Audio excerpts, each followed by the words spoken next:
everyone. Good evening.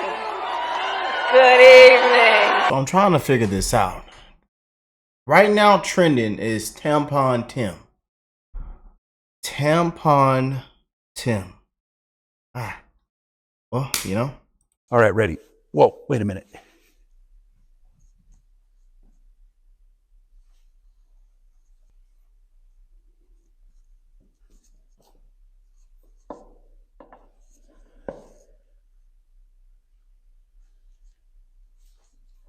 There, that's better.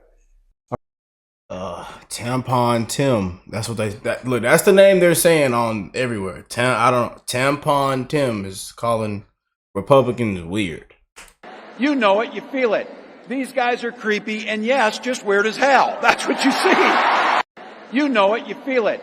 These guys are creepy and yes, just weird as hell. That's what you see. But I mean, everything I've checked out that you guys have sent me and what I've seen just from everybody posting, he seems, I think, even weirder. I don't know. Is it just me? Maybe I'm just saying. You know, we come in here, we don't want to be biased, you know. But look. I'm just saying, y'all.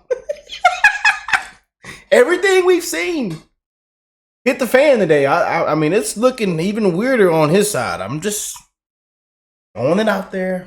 Yeah. Man, burnt the whole thing down. That a liquor store? The whole liquor store. Did y'all grab me and my Patriots some Jack? Some whiskey out of there? Some of that old Jack. That good old sweet Jack. Light on the ice, huh? Did y'all grab us some out there? Some of that tequila? And then on that right shelf, they have that certified platinum edition moonshine. Did y'all please tell me y'all walked out at least with the moonshine? Ah! Before you burnt the whole thing down. Y'all couldn't get the moonshine? You know, me and my Patriots, we love our moonshine now. I didn't get no moonshine on the way out. Also standing in that sea of people, a parent, transparent about his family. My partner Gretchen and I are here today because we are parents of a trans child.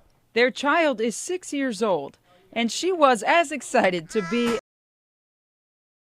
You just can't make this up. How was last night? Scary. I live in the high-rise right back here, and I'd seen them as they came down Lake Street. But then they turned and started coming over here, and I'm sitting out looking out my window.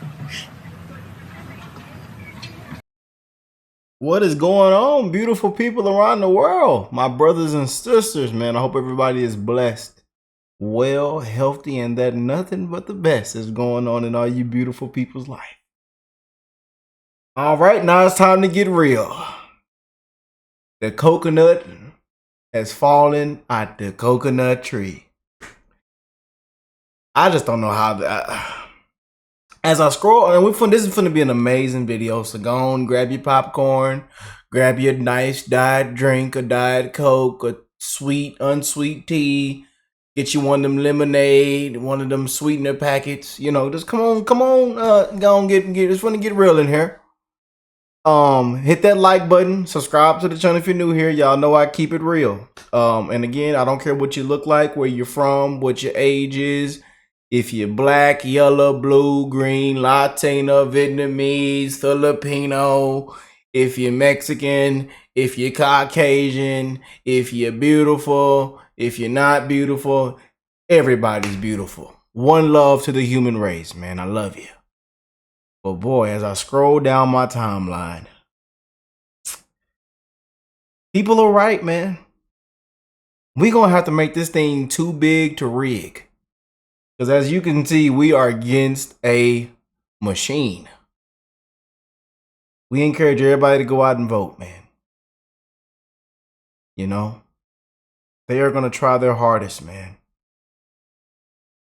As you can see, they rigging this old machine up, and I'm talking about this an old machine. They putting new parts on it and everything. Man, it's gonna be crazy come these next month, man. I'm telling you.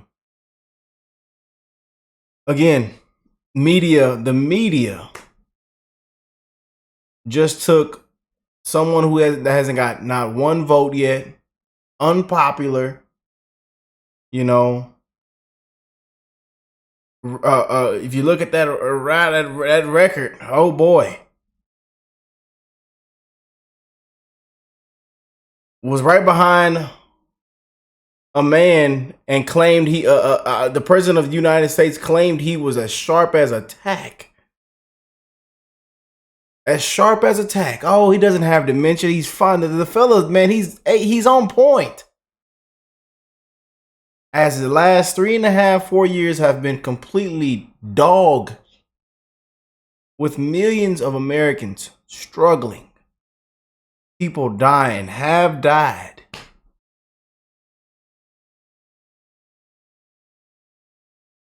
But we've allowed the media to create this right here.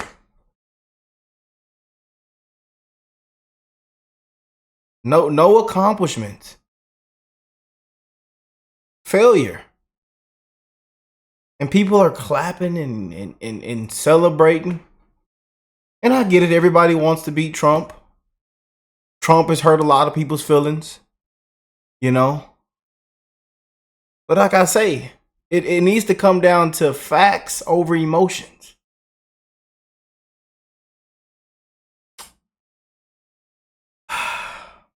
Let's jump in, man. This is fun to get a little, and I'm gonna keep it real. It's gonna get a little funny, and we're gonna have fun. That's what it's all about. Again, I don't care what side you're on. I love you. I'm wishing the best in everybody's life. If you're blue, red, if you're independent, if you're in the middle, whatever, you know, we got love for everybody, man.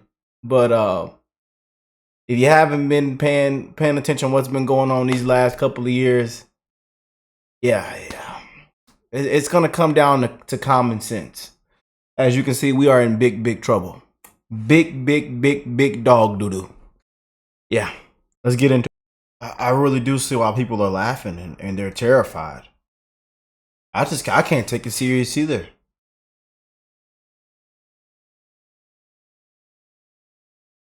Vice President.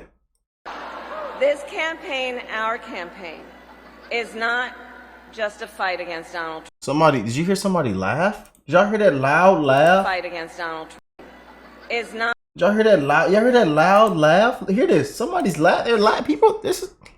Campaign, our campaign, is not just a fight against Donald Trump.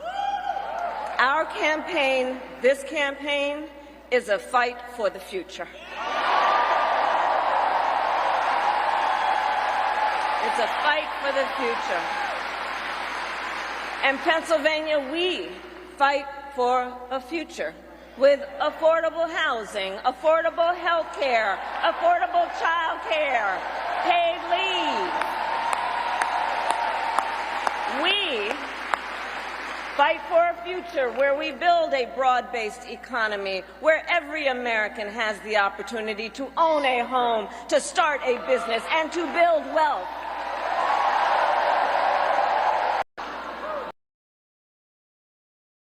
Why was he clapping that hard?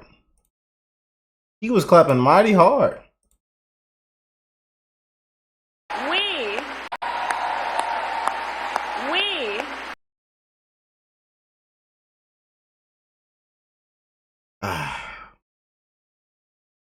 just another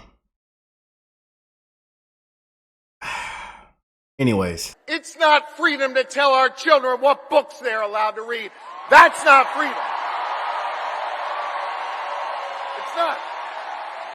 Also standing in that sea of people, a parent, transparent about his family. My partner Gretchen and I are here today because we are parents of a trans child.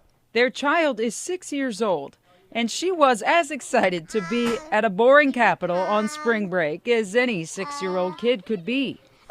Squirming and fidgeting her way through speeches, hardly aware her existence, as why her parents drove 5 hours today to speak publicly. It's 100% personal.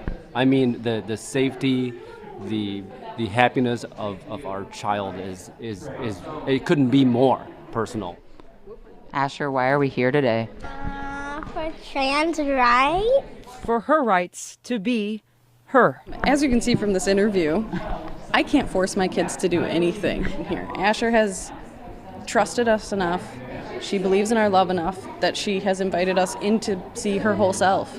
And if we don't love her that much, the opposite would happen, where we wouldn't get to know everything about her. And so we're lucky, we're blessed, and we love her. So much they came to the People's House this morning to talk about her, the person, in a room reserved for talks about politics. And there's nothing in this world that I wouldn't do, like Gretchen and I wouldn't do, to protect her and others like her. Minnesota Governor Tim Walz has signed the Protect Reproductive Options, or PRO Act, into law today. It establishes reproductive freedom as a fundamental right for every Minnesotan. More than 100 lawmakers joined the governor as he signed that bill. So to Minnesotans, know that your access to reproductive health and your right to make your own health care decisions are preserved and protected. And because of this law, that won't change with the political winds or the makeup of the Supreme Court. And as a woman, there's a balance to be struck between being tough and being a bitch.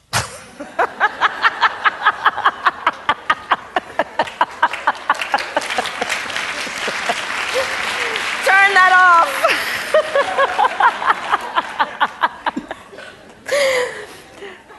And as a woman, we're in trouble. We're in trouble. Oh.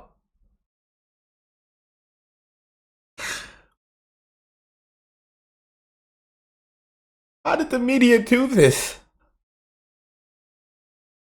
And why did the media do this?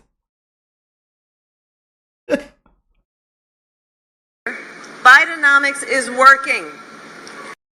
Bidenomics is working. The market just crashed. Longer are you necessarily keeping those private files in some file cabinet that's locked in the basement of the house? It's on your laptop, and it's then therefore up here in this cloud that exists above us, right? Mm-hmm. It's no longer in a physical place. And they went straight to Office Max, the dollar store, and every store over here that I go to. I have nowhere to go now. I have no way to get there because the buses aren't running. These people did this for no reason. It's not going to bring George back here. George is in a better place than we are. And last night, I'm going to be honest, I wish I was where George was, because this is ridiculous. These people are tearing up our livelihood. This is the only place I could go to shop. And now I don't have anywhere to go. I don't have anywhere to get there. I know you mentioned, being in your home last night, and you did have some folks that were helping, holding the ground, and you see some cleanup right now as well. There are signs of hope, but I can see the frustration still. When the National Guard came down 31st and they realized that they were coming down 31st, they tried to run in the building where I live at. And they couldn't get in because there was security there, and I'm glad they were there. Because if they had got in that building, there's no telling where they would have hid to stay safe and try to mess with us inside the building because we're handicapped. And I'm not trying to use handicap as a crutch, but there are certain things I can and cannot do. And for them to do what they did last night was just stupid. It was ignorant. Now what are you going to do? Where are you going to shop at? Half the people probably don't even live in Minnesota. This is just an extraordinary testament to the importance of having a president who understands the power of diplomacy and understands the strength that rests in understanding the significance of diplomacy and strengthening alliances. This is an incredible day. This is just an extraordinary testament to the importance of having